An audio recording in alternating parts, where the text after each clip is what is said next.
With the menace of the Banished preparing for battle, they'll need their Spartan hunters to take them to victory.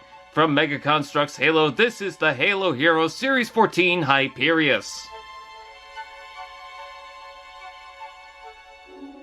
I know this character was available in the Defense Point Showdown that was reduced to a pretty cheap price pretty much anywhere, but I think we all knew Hyperius, a hunting brute for the Banished, would show up in some series. Considering this series feels lacking, I think it needed some sort of leader. The figure comes with a plaque printed with its name text and this mossy scratched green backdrop. He includes the gravity hammer painted with gray and red highlights. He also comes with the jump pack, the same piece from the original jump pack brutes. A majorly impressive looking villain, or I guess hero for the Banished, Hyperius uses a lot of the brute's core elements but was given some special treatment with new parts. Though, he doesn't seem complete without his backpack in place. There really should have been a flight stand. From the kilt down, all this seems pretty similar to the other Banished brutes of the line, though unlike his previous release, there's no paint on the lower legs. The chest is the same piece from Atriox, and he shares one shoulder pad from the Arbiter. But for him, he's treated with an entirely unique helmet complete with this massive, almost stone-like jaw that's similar in color to his out-of-place leg piece.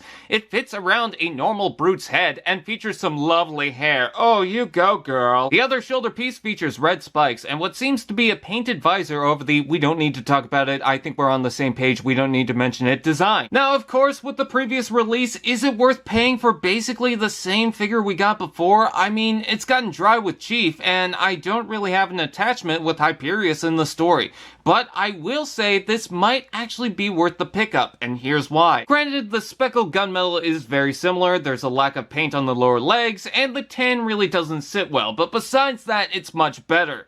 There's a black undersuit that improves it, and the paint, while still subtle touches, are top-notch. I often find new silver paint hidden in the crevices like it's worn out. The red decorative lines fitting down the armor work so much better than the markings on the heel, which have been replaced with silver, but I think there's one key difference and reason why they chose to release this again in Halo Heroes. If you look at the helmet, that's the Banished emblem. Correct me if I'm wrong, but they didn't outright say Banished were coming back as these sets were releasing. I mean, it was obvious, but I think since the cat's out of the bag, they wanted to rectify and properly release the character with the printing. So while not every change is an improvement, a lot of it might be personal preference. You might like the gray undersuit more, but I think it just fits him best. As well, that emblem on the head is absolutely amazing.